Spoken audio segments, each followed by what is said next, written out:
awaits our heroes in this new world? We'll find out in Just League issue number 20. And don't let the cover fool you, this does not happen. Like, at all.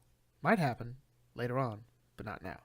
So, in the sixth dimension, they are greeted by the new Superman, if you recall last issue, which we know isn't our Superman, but anyway, he brings them to the House of Justice, and it looks more like a museum, which he says, like, yeah, it kind of is now, and he shows the flag, which, it's the symbol of Perpetua, but it's all turned towards justice, and he pretty much gives them a rundown, like, you follow the path you're on now, but no, it will take you in a direction that, and that doesn't really quite get answered.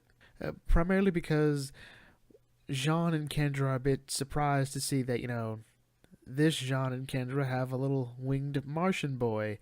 One of them wants to get back to being like, okay, so how do we do it? And it pretty much is like, look, we'll explain it, we promise, but, first you gotta understand the stakes of what's happening right now. What you need is the truth, but a warning that, and after giving a rundown of the fact, the source wall is broken, Luthor is raising a cosmic goddess, and the broken multiverse is now hurtling through the void. Like, how do you avert it? Like, no, you can't avert it. I hate to tell you this, there's nothing you can do.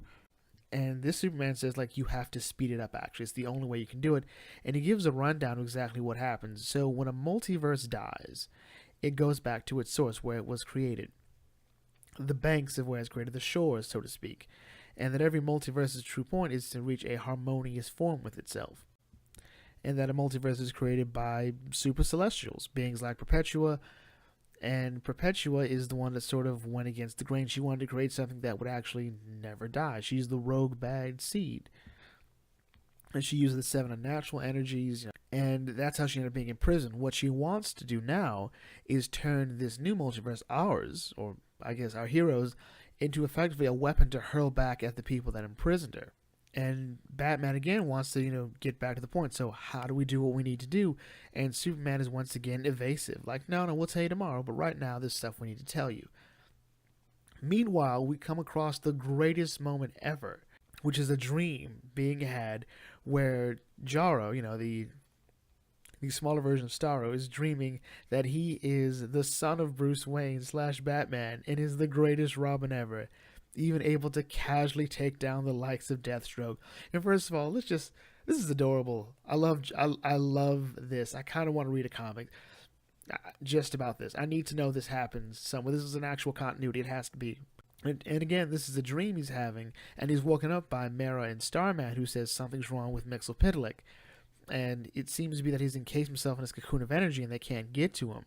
So they have Jarro read his thoughts, and Jarro says, like, there's a voice in his head and it's telling that he must do what they agreed on.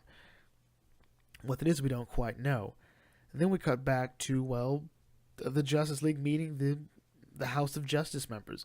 Namely, well, first we see Jean and Kendra meet with Jean and Kendra, and they pretty much talk about how much better Black Hawk Island is now.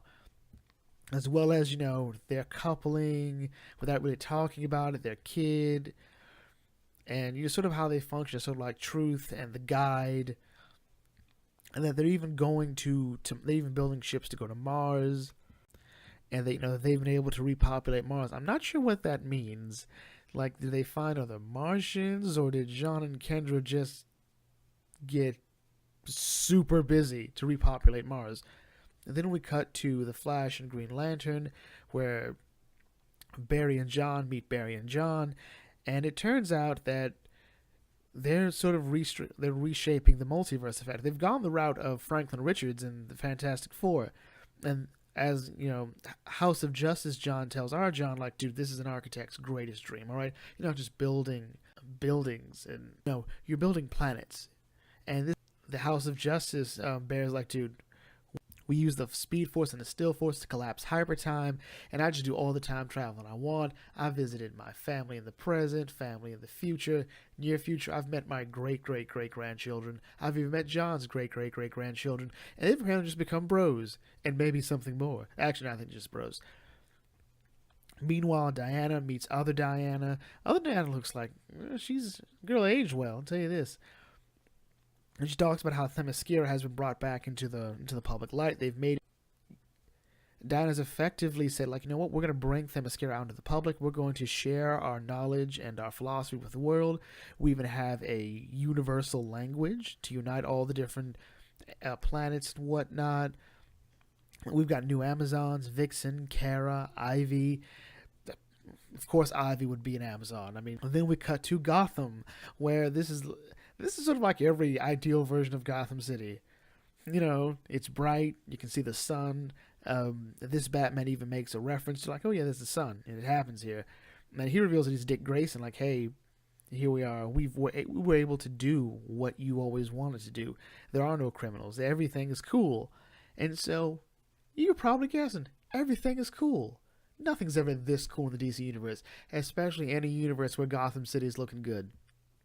So then we have Jean and Kendra talking, and they're sort of arguing the fact about truth, and that maybe they should have told the world about what's been going on, about the source wall breaking, about the multiverse crashing in, which I don't think you should, because there's not a lot people can do about it, but whatever.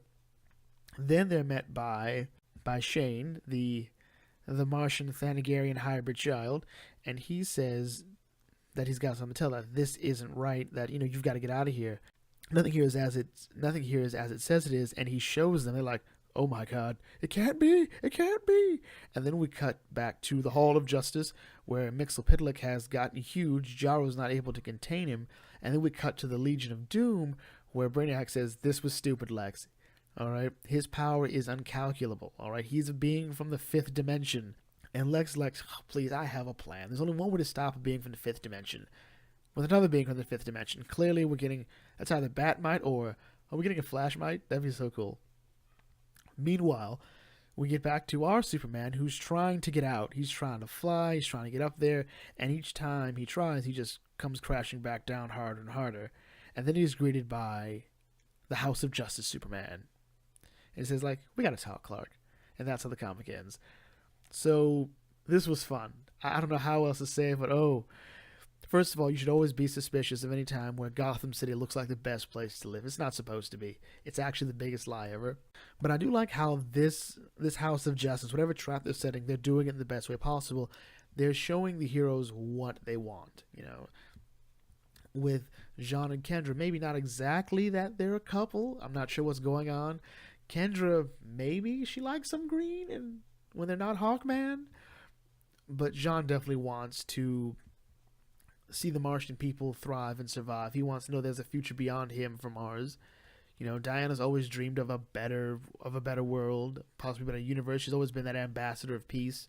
Barry and John, I felt that was a bit of a reach, but you know, John's always wanted to be part of something. You know, he's always had big visions for stuff other than, like, you know, being in the Marines or the Green Lantern Corps. And Barry would like to time travel without screwing everything up. So, yeah, that's kind of right up Barry's line. And Dick Grayson being Batman, while dressed like his Earth 2 counterpart, was interesting.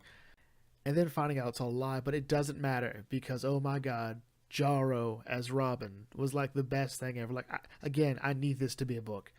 Anyway, with that in mind, let's bring this video to a close here. If you're new to the Bucket Think Tank, feel free to like, comment, share, and subscribe. Check out some other videos on this channel, and I will catch you all later. This is the Bucket Think Tank signing off. Thanks for watching, and may your fandom serve you well.